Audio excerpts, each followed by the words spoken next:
Eu quero cumprimentar a todos os irmãos com a santa e gloriosa paz do Senhor. Quero agradecer a Deus por esse dia tão especial que o Senhor tem nos concedido. Agradecer a Deus também pela oportunidade que Ele tem nos dado. A cada dia nós temos que agradecermos a Deus porque Ele tem falado de várias maneiras, vários modos, né? Através das lições da Escola Bíblica Dominical. Hoje, domingo passado, eu não tive trazendo o resumo da lição, porém hoje eu resolvi trazer a lição de número 9 e a lição de número 10. Fazer simplesmente um pequeno resumo para que nós venhamos a lembrar o que Deus tem falado. Na lição de número 9, nós estudamos sobre como vencer as oposições à obra de Deus. Nós já passamos na lição de número 3, 4, falando sobre as oposições, como são as oposições, os tipos de oposições que se levantam e tem se levantado a todo dia, a todo momento, contra a obra do Senhor. Aí você pode falar, irmão Danilo, mas isso era no passado, hoje não, hoje está mais light. Não, hoje tem sim oposições, tem sim perseguições, tem sim muitas leis se levantado contra a obra do Senhor. E essa lição ela veio para nos esclarecer, para nos incentivar, para nos fortificar, porque existem momentos que você quer chutar o balde, quer falar, não, parar, não dá para mim. Mas quando você estuda essa lição, parece que Deus vai falando no seu ouvido, olha, te esforça-te, levanta-te, não olhe nem para a esquerda, nem para a direita, vai em frente, a vitória está logo ali. Então, essa lição ela veio para nos incentivar. Deus ele falou durante todo esse trimestre e está falando a cada momento em cada coração. Eu quero falar aqui que muitas oposições têm se levantado, às vezes até mesmo dentro do lar, do filho contra o pai, do pai contra o filho, das ideologias que têm se levantado, as filosofias malignas que têm se levantado em nosso meio. Pessoas para trazer escárnios, para fazer abuso, para debochar do Evangelho, para levantar falsas calúnias. Mas esquecem de que Deus tem usado Deus tem usado o seu povo para fazer uma grande diferença.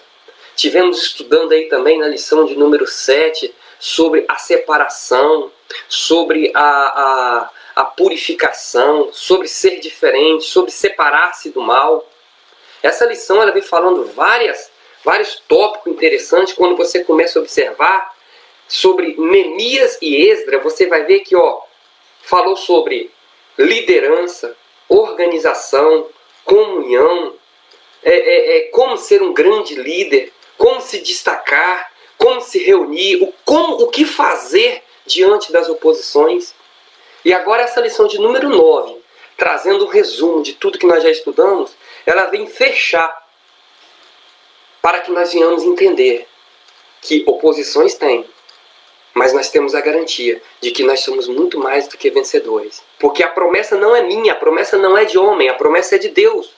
O próprio Deus, na pessoa de Jesus Cristo, ele falou, olha, as portas do inferno vão se levantar e tem se levantado. Você já imaginou como se tem levantado as portas do inferno? Mas ela não vai prevalecer. Nós somos muito mais do que vencedores.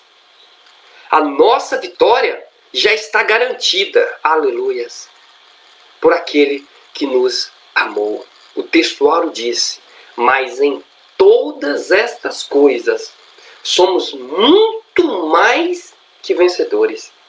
É interessante esse texto em Romanos capítulo 8, verso 37, que é o textual, porém no verso de número 35, ele disse assim, quem me separará do amor de Cristo? A tribulação ou a angústia? A perseguição ou a fome? Ou a espada? Ou a nudez? Paulo, aqui escrevendo aos Romanos, ele vem trazendo uma lista de 5, 6 tipos de problemas. Será que a angústia que vai afastar você do amor de Deus? Será que é a tribulação?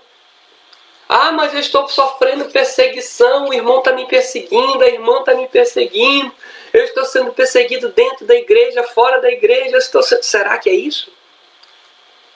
Será que é a angústia, a tribulação, a perseguição, a fome, o perigo, a nudez? Eu não vou para a igreja porque eu não tenho roupa boa, eu não tenho roupa de crente. Eu não vou... A nudez, a espada. Lembre que todas essas listas que Paulo está traçando aqui, ele passou, ele sentiu isso na pele. E muitos missionários nos dias de hoje têm passado. Muitos cristãos verdadeiros que estão lá nos países da janela 10x40 têm passado. Lutas, tribulações, perseguições, fome, nudez, desamparo. Isso não vai nos separar do amor de Cristo. E o texto começa dizendo que nós somos entregues como ovelha para o matadouro. Que nós morremos a cada dia. Fomos entregues como ovelha para ser morto. E aqui no verso de número 37 ele fala assim, olha, mas em todas estas coisas, que coisas são essas? Mas em todas estas coisas são a tribulação que nós temos passado, a angústia, as depressões do dia a dia, os problemas, todos esses problemas. Nós temos uma convicção, uma certeza de que nós somos muito mais que vencedores por aquele que nos amou. Quem nos amou? Jesus. Esse é o verdadeiro amor. Paulo ele continua escrevendo aqui dizendo que ele está certo que nem a morte, nem a vida, nem os principados, nem as potestades, nem a altura, nem a profundidade, nada vai nos separar do amor de Cristo. O amor de Deus é algo que o homem não consegue falar, o homem não consegue descrever. O próprio Jesus falou bem assim, olha, eu tenho vos dito isto para que em mim tenhais paz. A paz verdadeira é só em Jesus Cristo. Em mim tenhais paz. Quando ele fala que em mim tenhais paz, porque a paz verdadeira é somente nele. A paz não é porque você tem amigos, tem dinheiro, está curtindo. Não. A paz verdadeira é somente em Jesus. Você pode ter tudo. Se você não tiver Jesus, você não tem paz. Porque essa paz, ela é diferente. Ela produz de dentro para fora. É por falta desta paz que muitas pessoas têm procurado outros meios. O título disse, como vencer as oposições às obras de Deus. Oposições são levantes. Oposições são confusão. Oposições são pessoas que são contrárias. Você estudou esse texto, você estudou essa lição, eu estudei, você vai observar aí que teve 2 governadores que se levantaram fazendo perguntas num tom de ameaça. Quem deu ordem para fazer esse templo? Quem deu ordem para construir esses muros? É uma palavra que dá um impacto muito grande. Quem mandou vocês construir aqui? Quem foi? Cadê os nomes das pessoas? Só que ele escreve uma carta mandando para Ciro, fazendo uma fofoca. E ele para Dario. E quando Dario lê essa carta, ele fala assim, olha, realmente foi decretado por Ciro. Eu pesquisei e descobri. Só que, não impeça a construção dessa obra, porque Deus tinha usado, né? Olha, não impeça a construção desta obra. E aquele que impedir será até mesmo executado. A palavra de um rei. Porque Deus estava no controle da situação. A obra do Senhor não pode parar. Se fosse pelo homem, já tinha parado. Mas Deus está ali com a sua mão, guiando. Assim como ele guiou aquele povo no deserto. Porque Moisés em si, ele não tinha capacidade nenhuma. Mas Deus usou a habilidade de Moisés e trabalhou em cima. Porque nós não somos perfeitos. Podemos estudar, podemos nos formar, podemos nos capacitar do jeito que for. Mas se não for a misericórdia de Deus, de nada adianta. O textual diz que, mas em todas essas coisas, somos mais que vencedores por aquele que nos amou. A introdução diz aqui, que na lição de número 7, observamos como a construção dos muros em Jerusalém provocou uma dura resistência. Nós já passamos por isso durante esse trimestre, né? Por parte dos samaritanos. Nessa lição, iremos observar mais detalhadamente as diferentes formas de seus ataques e o modo como os judeus conseguiram vencer e concluir a obra. Conseguiram concluir aquela obra com muita oração, vigilância. Você observou, né, que eles com uma mão trabalhavam, com outra mão vigiava, usavam suas armas, e além disso ainda tinha um para tocar a trombeta como vigilância. Olha, tá vindo os inimigos aí, toque a trombeta. Era um atalaia que ficava de olho, vigiando. De nada adianta você orar e não vigiar. Vigilância em primeiro lugar. Vigiai e orai para que não caís em tentação. E aqui vai falar também que a Bíblia revela a verdadeira força por trás daqueles ataques. Ela diz, não temos que nós lutar contra a carne, mas sim contra os principados, contra as potestades, contra os príncipes das trevas desse século. Tem irmão que está discutindo com irmão discutindo com o pastor, discutindo que não concorda isso, que não concorda. Mas a nossa luta não é contra isso. A nossa luta é contra as potestades malignas,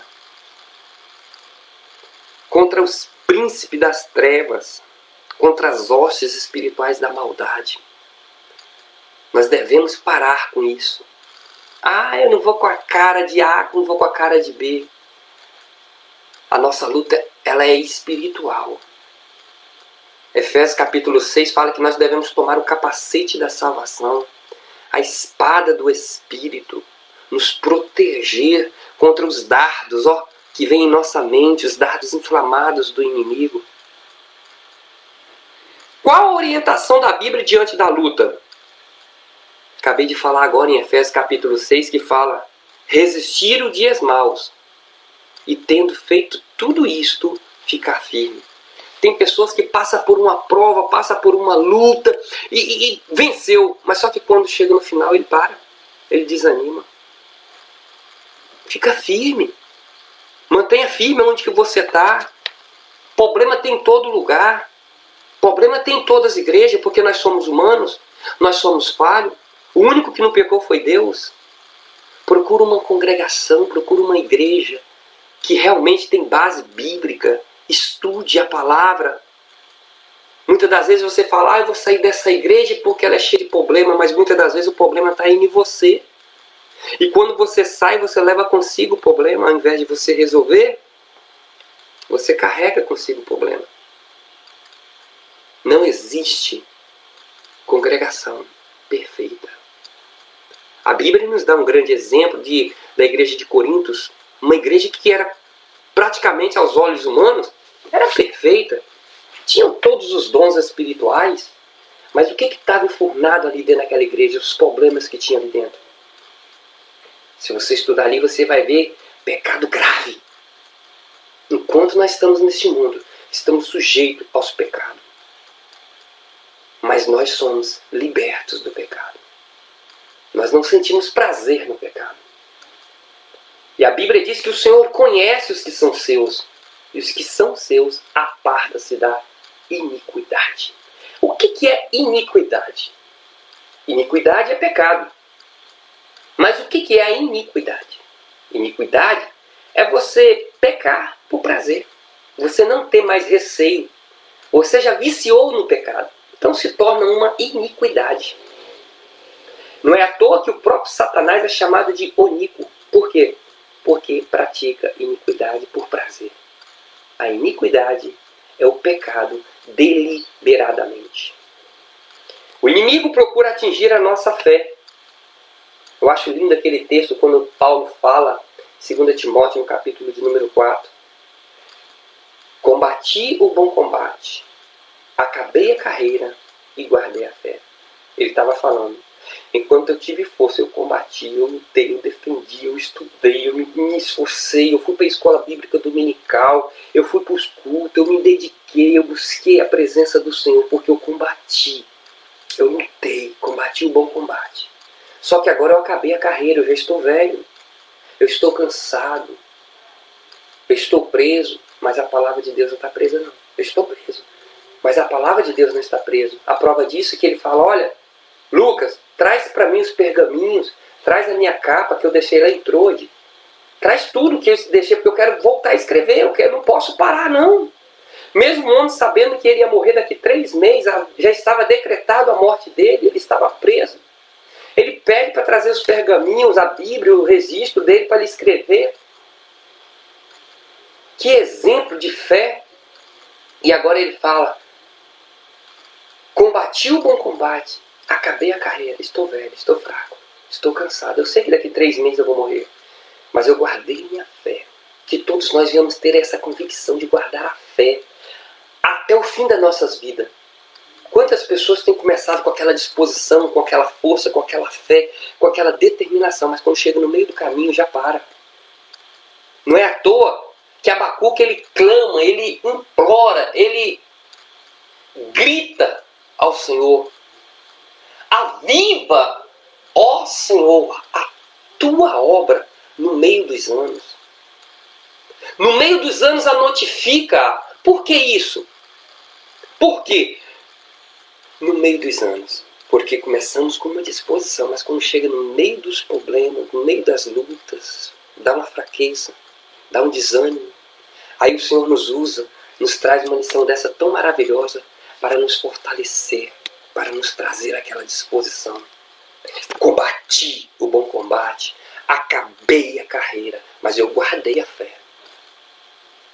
Porque a fé, irmãos, ela é firme fundamento das coisas que se esperam e a prova das coisas que se não veem. Aquilo que você vê, você viu, não é fé, você tem certeza porque você viu. Agora a fé é você não ver e é crer. Quem de nós aqui viu Jesus? Ninguém. Mas eu creio. Eu tenho convicção que Ele existe. Eu creio que Ele é Deus, eu sei que Ele é Deus. Eu sei que Ele subsiste na terceira pessoa da Trindade, na segunda pessoa da Trindade. Eu sei que Jesus Cristo, nós sentimos a presença de Jesus através do Espírito Santo e que é o Espírito Santo dele que testifica com o meu espírito. E é por isso que dá aquele elo. Eu sei que Ele é o nosso sumo sacerdote, eu sei que Ele é Deus, eu sei que Ele é 100% homem e 100% Deus. Por que que eu sei isso? Por que que eu tenho essa convicção? Porque eu tenho fé. E a própria Bíblia diz em Hebreus capítulo de número 11, verso 6, que sem fé é impossível agradar. Nunca chega na presença de Deus com dúvida. Um exemplo, será que Jesus é Deus? Será que a Bíblia realmente é a palavra de Deus? Será que eu devo acreditar no que a Bíblia diz? Nunca chega na presença do Senhor desse jeito. Chega com convicção, chega com fé. Ou então chega igual aquele homem chegou, Senhor, aumenta a minha fé, porque eu sou falho, eu sou pecador, eu não consigo entender. Pai, ajuda-me na minha incredulidade. Pai, eu sou incrédulo. Coloca fé no meu coração. Porque sem fé é impossível agradar. Porque é necessário que todo aquele que se aproxima de Deus creia que Ele existe. E que Ele é galardoador dos que o buscam. Glórias a Deus. Nosso segundo ponto aqui vai falar que os inimigos atacam com a arma de desprezo. Quantas pessoas têm desanimado porque foi desprezado pelo seu familiar, pelo seu melhor amigo, porque agora está empenhado numa grande obra, então ele é rejeitado, ele é desprezado, menosprezado, porque agora está seguindo um novo caminho. É uma arma de Satanás, é uma cilada do inimigo. Outro ponto aqui também o escárnio, o abuso, o deboche. Você está construindo esse muro, isso não vai aguentar uma raposa. Na hora que uma raposa pousar em cima, esse muro vai cair, porque não tem fundamento.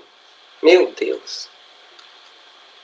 Pedras queimadas, sem força, sem raiz, tornarão a voltar a viver, a produzir, a crescer? Muitas das vezes você está no caminho do Senhor, você foi destruído, foi acabado, acabou sua carreira, você tá um zero à esquerda, você olha assim para você mesmo e fala, meu Deus, eu não tenho condições para nada, eu não sou mais nada. E o diabo vai colocando isso na sua cabeça, vai colocando isso na sua cabeça. Mas aquelas pedras que foram afogueadas, elas tornaram-se úteis. Deus, Ele quer usar você, ainda que você se ache um montouro, destruído, acabado, mas Ele quer te usar na obra dele.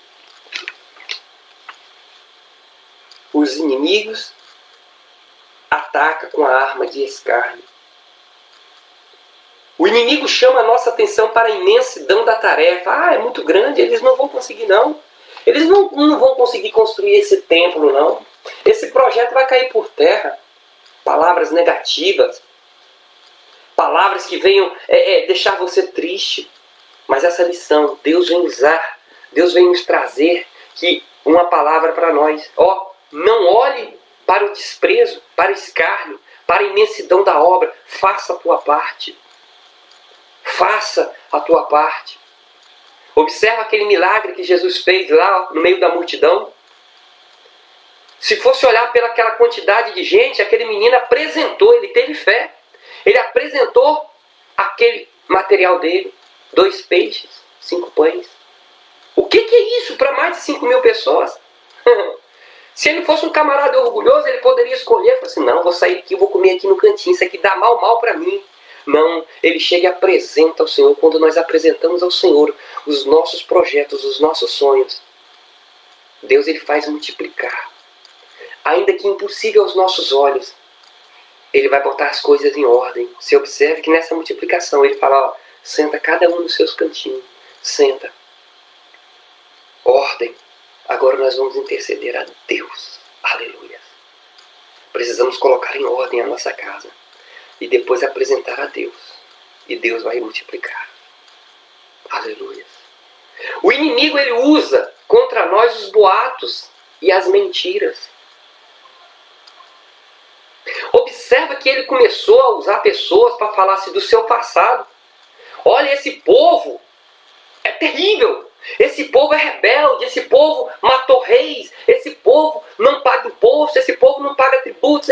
E pede que o rei consultasse. E o rei consultou. E ele viu que realmente era isso. Porque muitas das vezes, irmãos, nós agora sendo nova criatura, aceitamos Jesus como nosso único e suficiente Salvador, o inimigo de nossas almas começa a ressuscitar coisas que já morreu há muitos anos e começa, olha, aquele camarada, ele era isso. Aquele camarada, ele fez isso. Olha, cuidado com ele, cuidado com ele. Você sendo nova criatura. Observa que isso aconteceu com Paulo. Paulo, quando encontrou-se com o Senhor, ele era tão terrível antes, que quando ele encontrou com o Senhor, mesmo convertido, o povo tinha medo de chegar perto dele. Sério. Com os olhos vedados.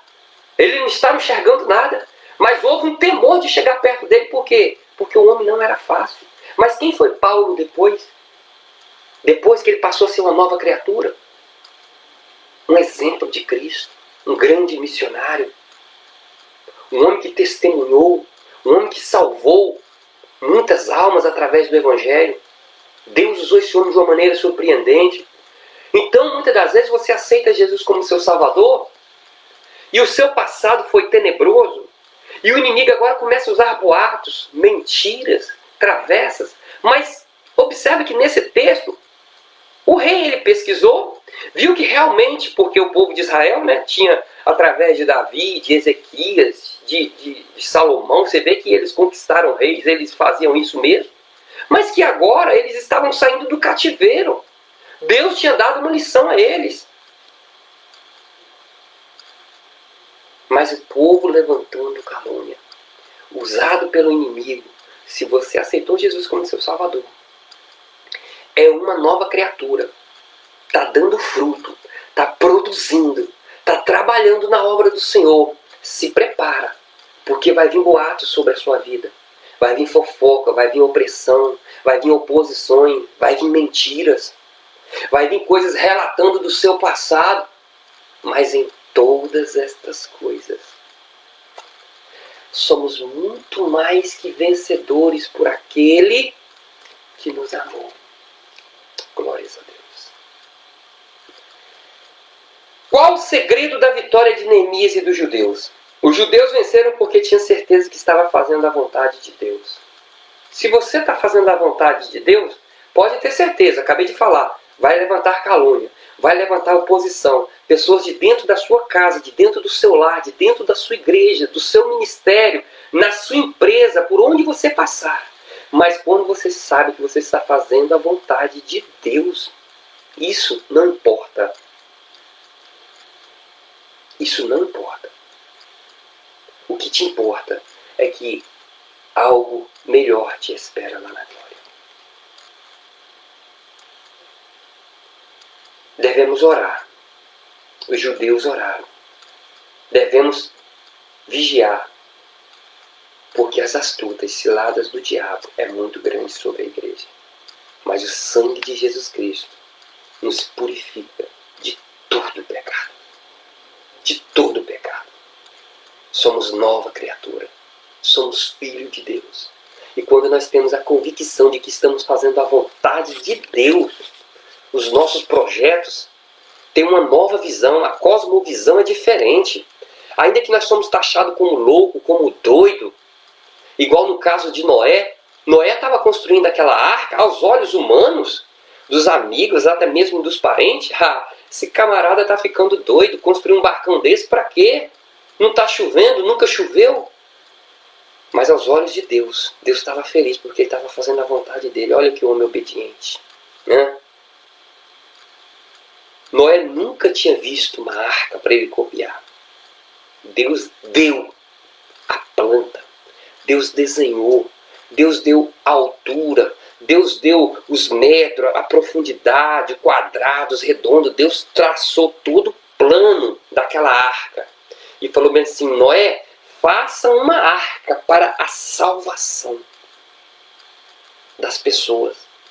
E Noé foi pregando, mais de 100 anos, pregando e construindo e anunciando a palavra, que a nuvem, que a chuva ia descer, e que a chuva ia descer, e que o povo não estava nem aí. Porém,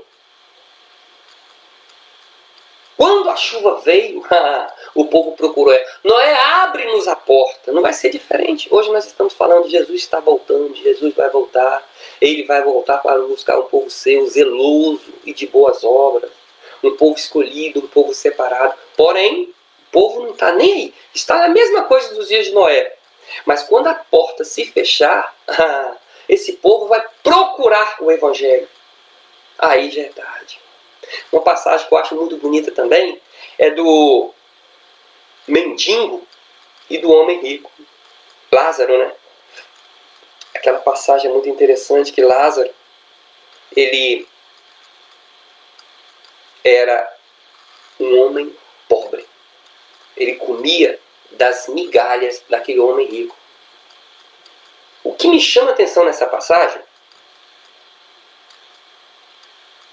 é que o homem rico, ele não parece o nome dele. Porém, Lázaro, ele era pobre, mas ele tinha nome. Lázaro. Um morreu, foi sepultado. O outro também morreu, foi sepultado. Então não faz diferença nenhuma. Se você é crente ou não, morrendo, vai ser sepultado.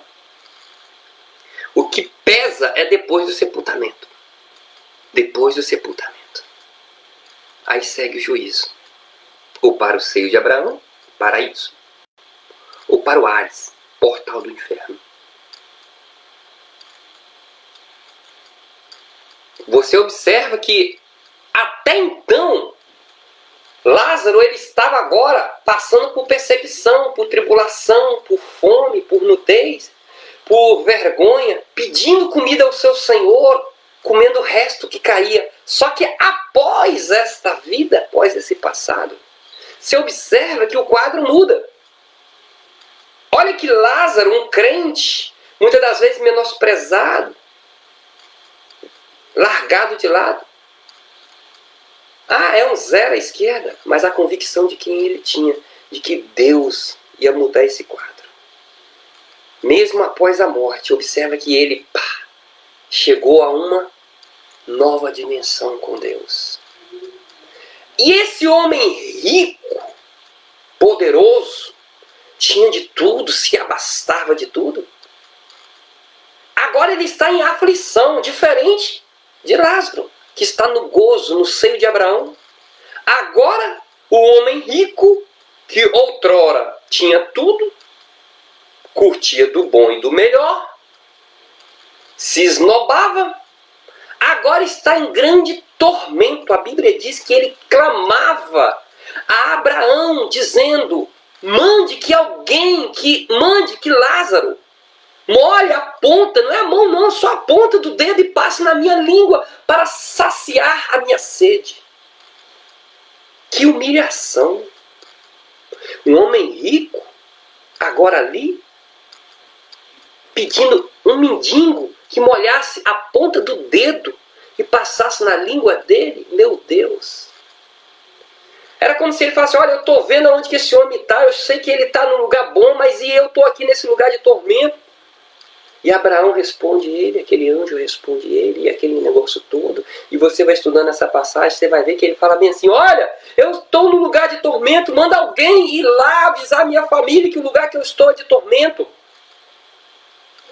Engraçado que quando ele estava vivo, quando ele estava curtindo a vida do bom e do melhor, ele não parou um tempo para Deus, para evangelizar a sua família, para salvar a sua família. E agora, depois de morto, ele pede que o anjo vá lá e avisa que alguém que está vivo, avisa. Ele fala assim: não, lá tem Abraão, lá tem Isaac, lá tem os irmãos lá.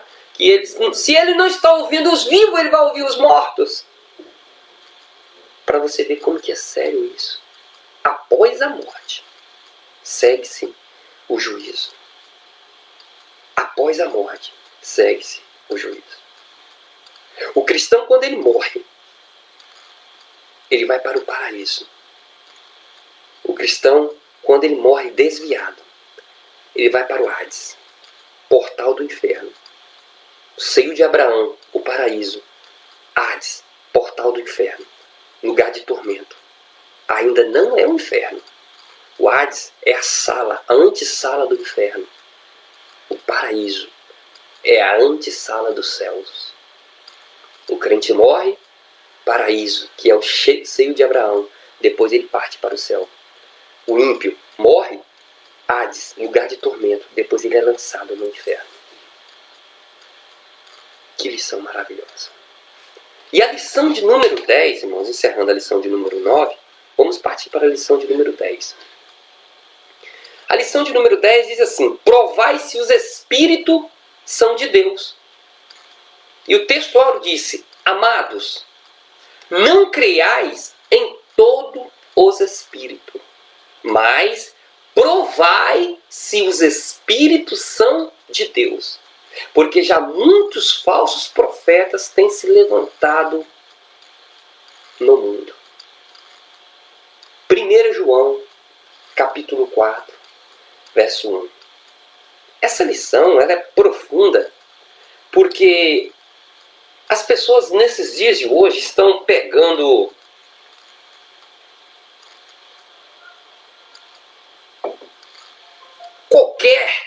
pessoas que começam a falar em línguas e acham que está cheio do Espírito Santo.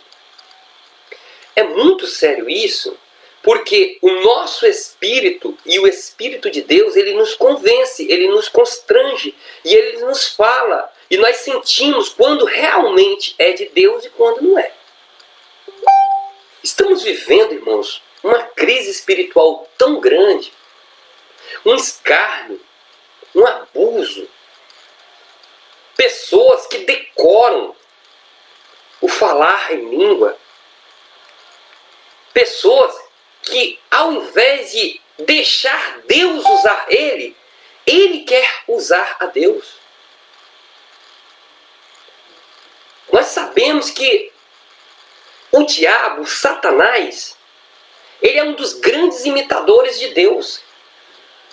Ele é expert nisso, porque em tudo ele quer imitar. Mas João, aqui no capítulo de número 4, verso de número 1, ele fala: amados, meu Deus, olha que gesto carinhoso que ele está falando. Porque quando ele fala amados, é porque ele fala assim, gente, cuidado, tenha atenção, não caia nessa bobeira de ouvir qualquer pessoa, porque ele fala em língua, ele é santo. Não, não. Prova se o Espírito é de Deus ou não. Uma certa vez eu fui pregar numa igreja. Acabei de pregar, foi uma bênção, a palavra de Deus, foi só Bíblia mesmo. Quando acabou o culto, a pastora chegou para mim e falou bem assim, você tem alguma coisa para passar para a igreja? Eu falei assim, não, minha serva, o que já foi passada a palavra. Ela falou bem assim comigo, não gostei não. Tipo assim, não me deu muita ideia. Praticamente nem agradeceu por ter ido lá pregar a palavra. Por quê? É um tipo de igreja que só quer revelação. Só quer ouvir profeta, profetada. É roda-roda, é pula-pula. Mas quando eu cheguei com a palavra, meu Deus, machucou um pouco. Mas foi aplicada a palavra.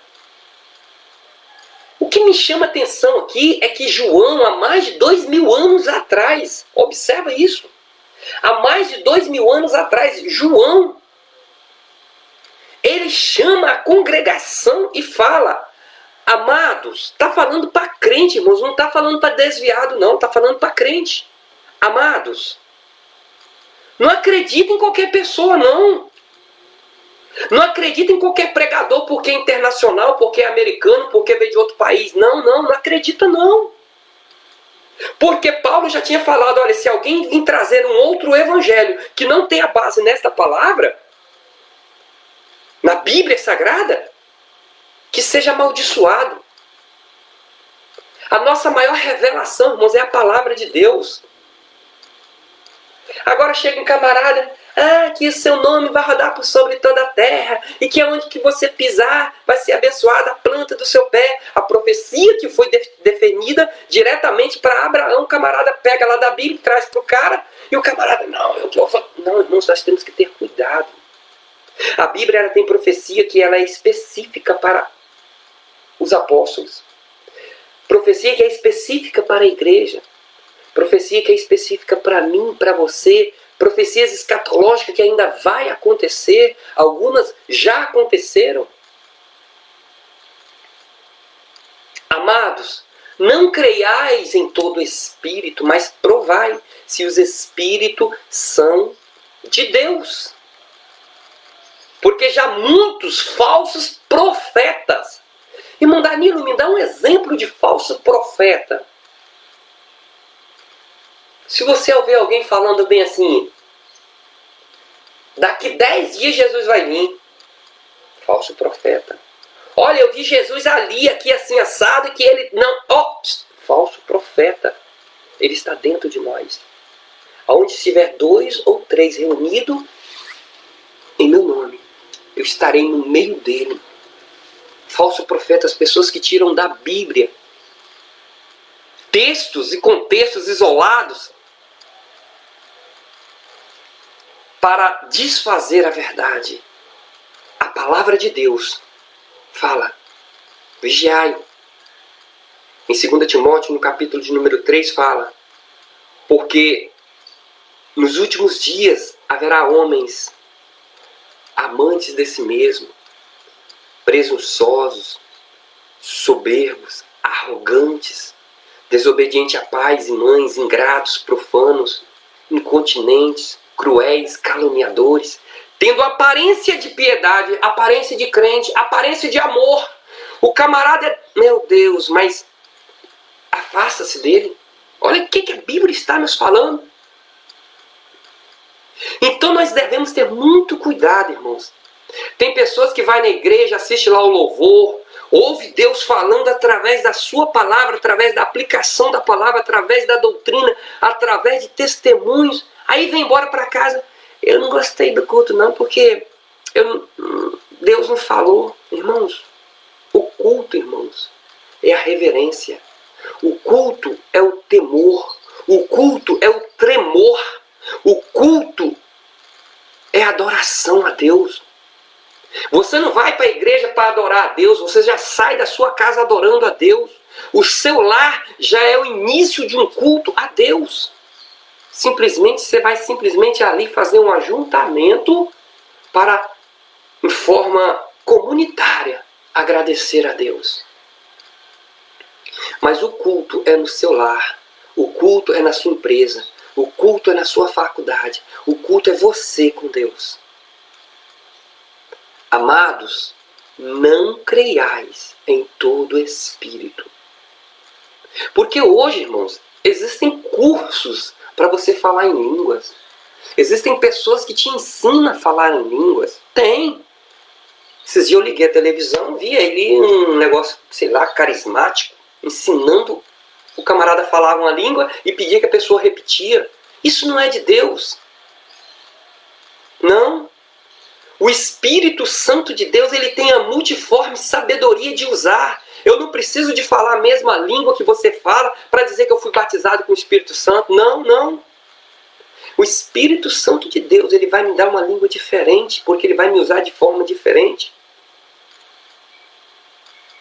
E de que adianta você ter dons espirituais e não ter o fruto do Espírito?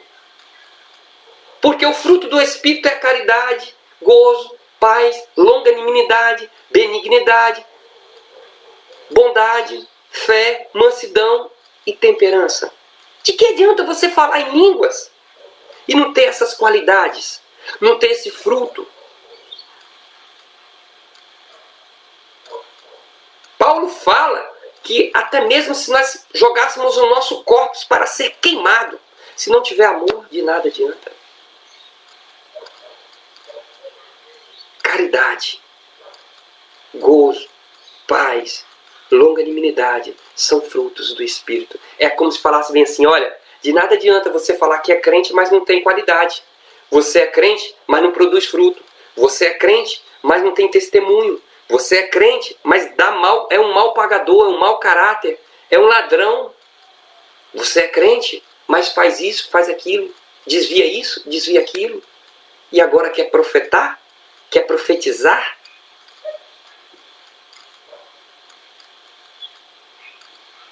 E sem dizer, irmãos, que quando uma pessoa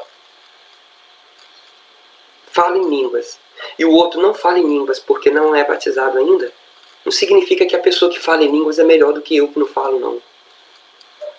É a misericórdia de Deus que capacita ele, que dá graça a ele, que usa ele nesse propósito. Mas não significa, porque muitas pessoas que falam em línguas vão para o inferno, porque ao invés de deixar Deus usar, ele usa a Deus. E isso é muito sério. Mas João, ele vem nos avisar aqui, olha, cuidado, amados. Cuidado com os falsos profetas. Cuidado com os falsos doutores. Cuidado com aqueles que fez um cursinho de teologia. Não que eu sou contra, irmãos, eu fiz o curso de teologia, é uma bênção. Você precisa de fazer para você entender um pouco. Mas tem muitas coisas dentro do curso de teologia que vai te desviar. Cuidado. Colhe aquilo que é bom e aquilo que não presta. Destaca. Joga de lado.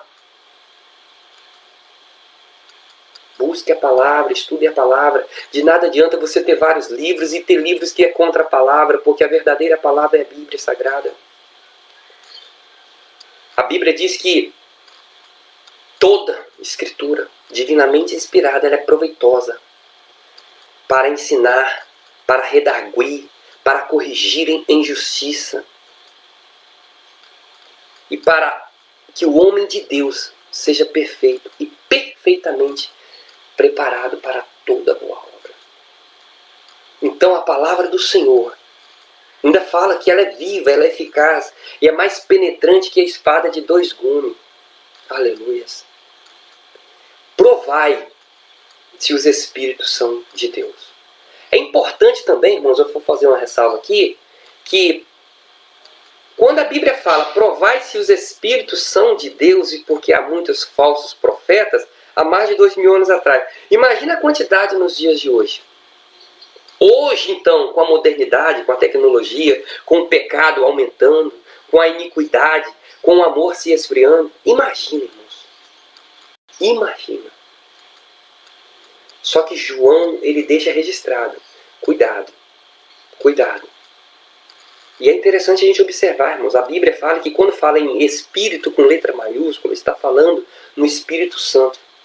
Quando se fala em Espírito com letra minúscula, está falando no Espírito do homem ou Espírito de demônios.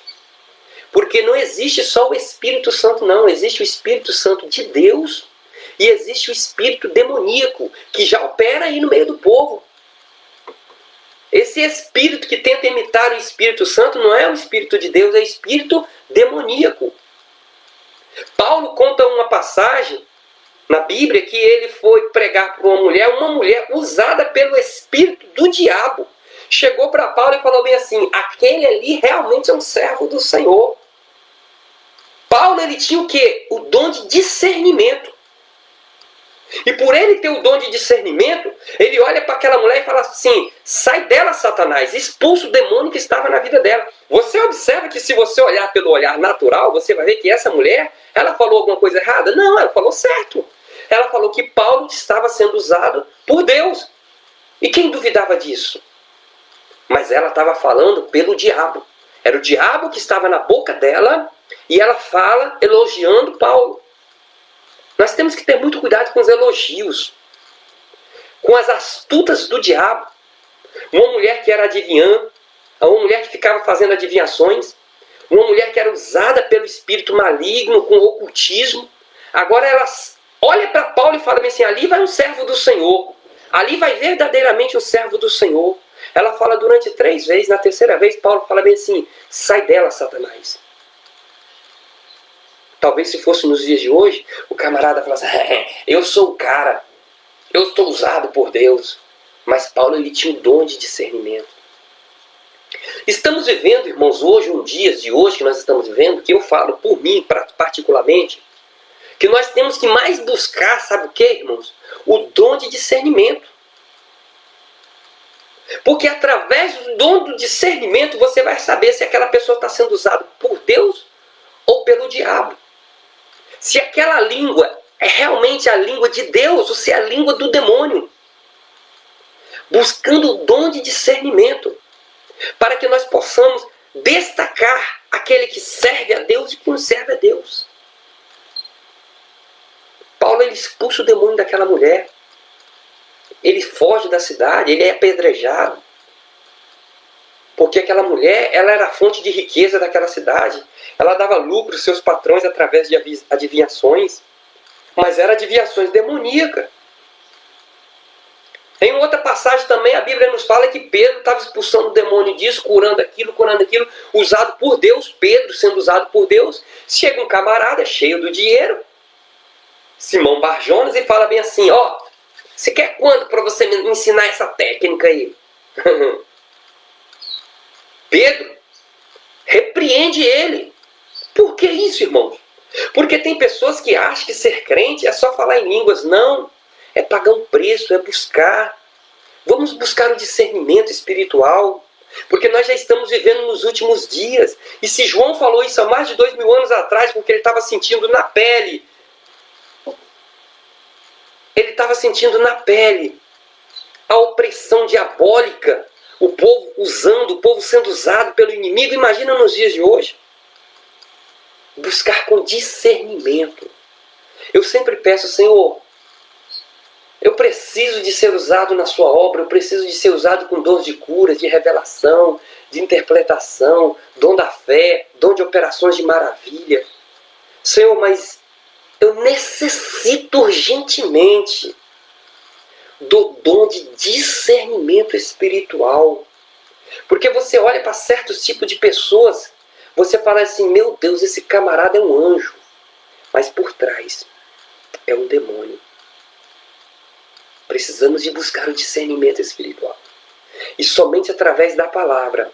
Porque a Bíblia é a nossa regra de fé. A Bíblia é a nossa razão.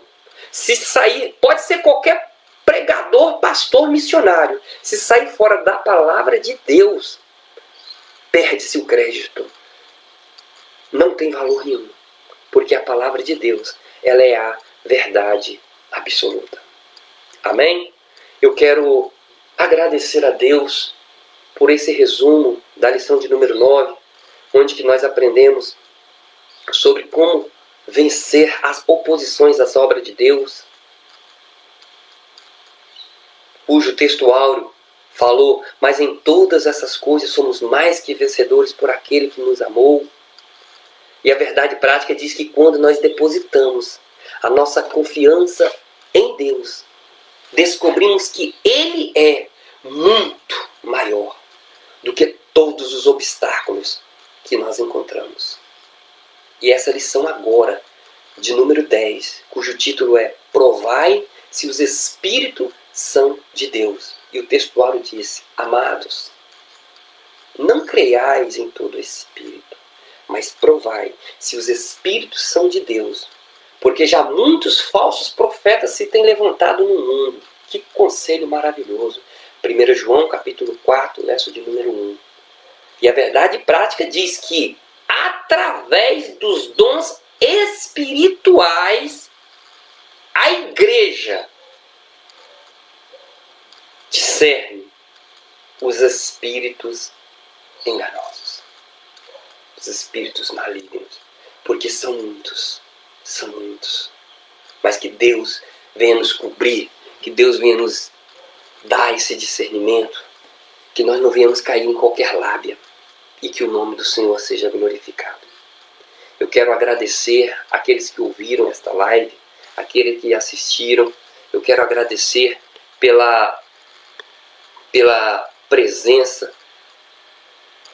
dos meus familiares que têm dado apoio a esse estudo que quase todos os domingos, às vezes um domingo sim, um domingo não, mas eu venho trazendo um resumo aqui da lição.